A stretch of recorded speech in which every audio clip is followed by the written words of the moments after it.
toute manœuvre à plusieurs veut un chef. Et ce chef est absolu. Dire qu'il est absolu, c'est dire qu'il est chef. Quand 20 hommes soulèvent un rail, ils obéissent à un chef. S'ils discutent dans l'action même, ils auront les doigts écrasés.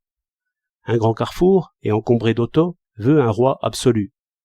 Un pilote, dès qu'il met le pied sur le grand navire, y est roi, et le changement de roi se fait le plus facilement du monde. Le commandant qui a régné jusque-là n'est nullement diminué ni humilié. Il sera roi de nouveau, et personne n'en sera étonné. La monarchie semble donc être une partie de l'ordre. Et remarquez que tous ces rois sont jugés. Un intempérant, un distrait, un visionnaire ne tiendrait pas longtemps dans ces postes-là, et même il n'y serait pas mis. Ceux qui célèbrent l'ordre, le pouvoir fort et l'obéissance disent des choses évidentes, et que tout le monde sait. Le pouvoir monarchique n'est pas tout l'ordre. Il faut compter le pouvoir d'organisation et de préparation, qui, au contraire, semble, par sa nature, divisé et délibérant. L'exécution ici ne presse plus. On prend le temps d'examiner, et chaque spécialiste donne son avis après avoir mis au point sa loupe, son télescope ou son microscope. Ces mêmes commissions, dont nous avons abondance, jugeront les actions des rois, ou choisiront, au concours, les candidats au poste de roi et les futurs spécialistes. Ce système n'est pas propre à l'État. Dans une usine, dans une banque, dans un journal, les choses se passent à peu près de même. Et finalement, par ce travail des commissions et ces rois soumis à l'épreuve, les pouvoirs se dessinent et seront partout et toujours les mêmes. Et les favoris, s'ils ne sont que favoris, flatteurs ou gendres, ne jouent pas un grand rôle dans les affaires réelles, car la nullité tombe d'elle-même. Il est juste d'admirer les grands corps, d'ingénieurs, de conseilleurs ou de chefs d'exécution, pour le savoir, la conscience et l'exactitude qu'on y trouve, que ce soit dans les services publics ou dans les affaires privées. Ainsi, nous sommes tous gouvernés, et mieux que passablement, selon le principe de l'aristocratie, qui est que le meilleur doit commander. En tout cela, qui est éternel, je ne vois point de démocratie. Que le meilleur, et qui a charge de commander ou de conseiller, selon ce qu'il vaut, soit pris au concours dans le peuple, cela ne change rien au pouvoir ni à l'obéissance.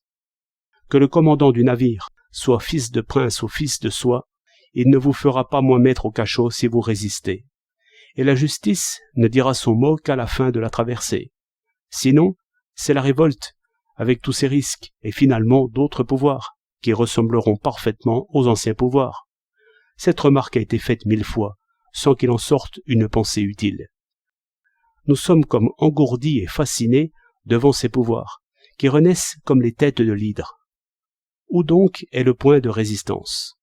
Et serons-nous toujours taillables et corvéables, autrement dit contribuables et fantassins, sans aucune espérance?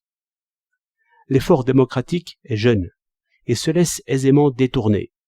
On lui fait croire qu'il s'agit d'élire des chefs, et on lui montre aussitôt et bien aisément que cela est absurde. Dans le fait, les chefs ne sont pas élus, les ministres ne sont pas élus, un directeur, un inspecteur n'est pas élu. Qu'un élu, par ses moyens propres, arrive à gouverner. Aussitôt, il échappe, par un traité plus ou moins secret avec l'organisation gouvernante, tant publique que privée, qui lui donne boule blanche et mentionne très bien.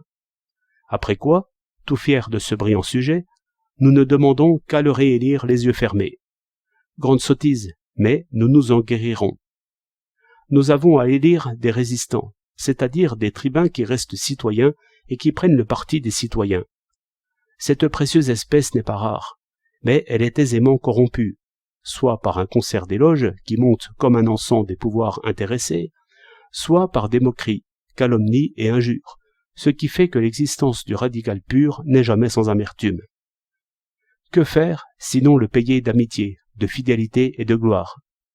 À vrai dire, nous devrions garder toute notre acclamation pour lui, pour l'incorruptible, au lieu d'applaudir ceux qui ont réussi à nous duper. Mais patience. Le peuple cherche son chemin. Le troisième pouvoir, celui qui dit non, entre en scène.